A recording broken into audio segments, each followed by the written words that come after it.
குட்டி குருவியும் கண்ணனும். கண்ணன் ஒரு நல்ல மனசுடைய சிறுவன். அவன் தன் வீட்டின் மாடியில் தினமும் மாலை நேரத்தில் அவனின் த்ரீ எனும் அவனது நாயுடன் விளையாடுவான்.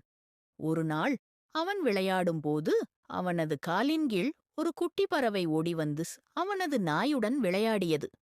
கண்ணன் அந்த பறவை ஏதோ சொல்ல வருது போல என்று அவன் நினைத்து அந்த பறவை கையில் எடுத்து பார்த்தான். அவன் வீடு மாடியின் மூலையில் ஒரு குருவி கூடும். அதில் பறவைகளும் இருந்தது. அதில் ஒரு பறவை கூட்டில் குலுங்கிக் கொண்டிருந்தது. கண்ணன் அதை கையில் எடுத்து ஏன் குலுங்கி என்று பார்த்தான். அருகில் ஒரு சிறிய குருவியும் இருந்தது. அந்த குருவியும் பயந்த நிலையில் சுற்றித் திரிந்தது. கண்ணன் மெதுவாக, நான் உங்களை காப்பாற்றுறேன், பயப்படாதே என்று மனதிற்குள் சொல்லிக் கொண்டான். அவன் அந்த குருவியை மெதுவாக ஒரு சிறிய பாத்திரத்தில் வைத்து அதற்கு தண்ணீர் கொடுத்தான். அது மிகவும் பலவீனமாக இருந்தது. அதனால் கூடுவரை பறந்து செல்ல முடியவில்லை. கண்ணன் அதற்காக ஒரு சிறிய பஞ்சு துணியால் சுடப்பிடிக்கும் படுக்கை செய்து அதை இரவெல்லாம் பாதுகாத்தான். அடுத்த நாள் பள்ளிக்குப் போவதற்கு முன் அவன் குருவியை பார்த்து பேசிவிட்டு மீண்டும் பார்த்தான் சென்றான்.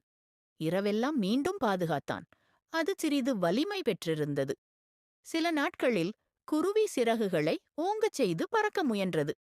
கண்ணன் தினமும் அதை பார்த்து உற்சாகமாக, சிறிது நேரம், இன்னும் கொஞ்சம், நீ பறக்க முடியும் என்று ஊக்கம் கொடுத்தான். அந்த நாள் வந்தது. மாலை நேரம், சூரியன் ஒளி மெதுவாக மங்கும் நேரம். கண்ணன் அதை மாடிக்கு மெதுவாக எடுத்துச் சென்றான்.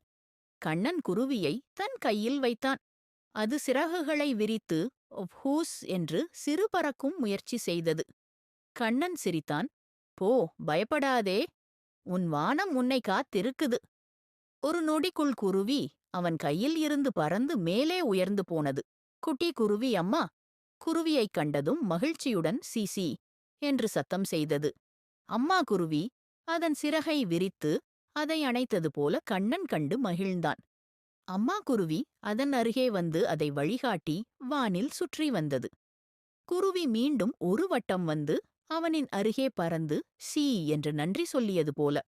இரண்டு குருவியும் கண்ணுக்கு நன்றி சொல்லிவிட்டு மேலே உயர்ந்து பறந்தது. கண்ணன் கீழே இருந்து கை அசைத்தான். அவனது இதயம் நிறைந்து மகிழ்ச்சியாயிற்று. அவனுக்குப் புரிந்தது, ஒரு சிறிய உதவி கூட ஒரு உயிருக்கு வாழ்வு மாற்றம் கொண்டு வர முடியும். கருணை கொண்ட மனசு இருந்தால் நாம் செய்யும் சிறு உதவியும் ஒரு உயிரை உயர்த்தும் என்று புரிந்து கொண்டான். புறா கொண்டு வந்த மருந்து. காலை நேரம், சூரியன் உதித்தது, காற்று வீசியது, மலர்கள் புன்னகைத்தது, தேனீகள் பறந்தது. ரோகித் வீட்டில் குட்டி ரோகித் காய்ச்சலால் படுத்துக் கொண்டிருந்தான். அது வீட்டிற்கு புறா தினமும் அவனை காண வரும். காய்ச்சலால் படுத்துக்கொண்டு இருப்பதை பார்த்தது. பறந்து போய் சந்திரமல்லி இலைகளை கொண்டு வந்தது.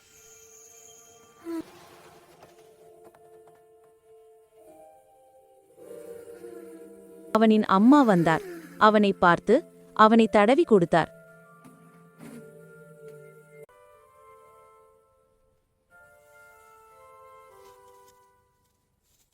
அவன் தாயின் கையில் புறா இலையை கொடுத்தது.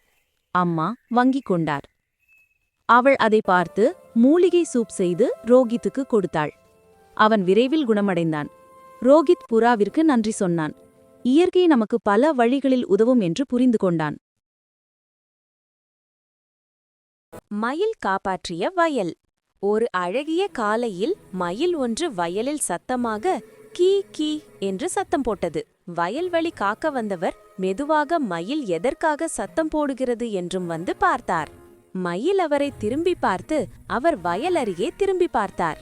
வயலில் நெருப்பு பிடித்திருந்தது. அவர் அவசரமாக அதை தண்ணீர் ஊற்றி அணைத்து விட்டார். பசுமையை காப்பாற்றினார். பிறகு மயில் அழகாய் வயலில் நடனமாடியது. பார்க்க மிகவும் அழகாக இருந்தது. விலங்குகளும் இயற்கையை காக்கும் என்று நாம் அறிந்து கொள்ள வேண்டும்.